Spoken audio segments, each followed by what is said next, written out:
వదిన వాళ్ళ ఇంట్లో డే 3 ఇది. డే 1 అండ్ 2 అయితే హ్యాపీగా ఇంట్లో రెస్ట్ తీసుకున్నాను. డే 3 మాత్రం వదిన మమ్మల్ని ఒక ప్లేస్కి అయితే తీసుకెళ్తుంది. ఆ ప్లేస్ ఇదే అనమాట. ఇది వదిన వాళ్ళ అత్తయ్య ఇల్లు. సో నన్ను వాళ్ళు ఇన్వైట్ చేశారు వాళ్ళ ఇంటికి రమ్మని. సో ఇన్వైట్ చేస్తే మనం వెళ్ళకుండా ఉంటామా? ఈవిడే వదిన వాళ్ళ అత్తయ్య. తిను అత్తయ్య కూతురు, కూతురు కొడుకు అనమాట. సో వీళ్ళ ఇంటికి అయితే వచ్చేసాము. హ్యాపీగా కాసేపు అయితే ముచ్చట్లు పెట్టుకున్నాము. మన వాడికి ఇది కొత్త ప్లేస్ కదా, సో ఈ 5 నిమిషాల పాటు స్కాన్ చేసేసాడనమాట.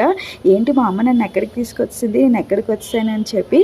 దాని తర్వాత ఫుల్గా తిరిగేశాడు.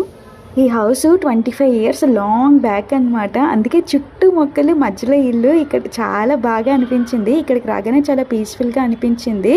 ఎక్కడికైనా వస్తే చాలు మనోడికి తెలిసింది ఒకటే కదా, ఫుల్గా తిరిగియాలి. వాడు తిరగడమే కాకుండా నన్ను కూడా తిప్పించాడు అనమాట. ఇంకా ఎలాగోకలా కష్టపడి లోపలికి అయితే తీసుకొచ్చాను. సో వాడికి ఏది కనిపించకూడదో అదే కనిపించింది. పాపం మా వాడి సంగతి తెలియక వీళ్ళేమో దీపావళి సామాన్లు ఎదురుగుండానే పెట్టారనమాట. అది తీసేసి నేను కాలుస్తానని చెప్పి ఒకటే గోల చేశాడు. సో ఆ గాలి భరించలేక మేమైతే వాడికి ఇచ్చేసామన్నమాట. ఇంకా దీపావళి స్టార్ట్ చేసామన్నమాట. ఫుల్గా అక్కడ ఉన్నవన్నీ ఖాళీ చేసేసాడు మొత్తం వాళ్ళ ఇంట్లో దీపావళి సామాన్లు. యాక్చువల్లీ మేము మార్నింగ్ వెళ్ళాము, మధ్యాహ్నం రిటర్న్ అయిపోదాం అనుకున్నాను. కానీ మా కొడుకు వల్ల అది కాస్త సాయంత్రం అయిపోయింది అనమాట. అట్లా ఉంటుంది మరి మా వాడితోటి. సో ఫ్యామిలీ మొత్తం కలిసి ఒక ప్లేస్కి వెళ్దాం అనుకున్నాను. కానీ నా కొడుకు వల్ల అట్టర్ ఫ్లాప్ అయిపోయింది. ఏమైందో నెక్స్ట్ షాట్లో చెప్తాను. చలో బాయ్.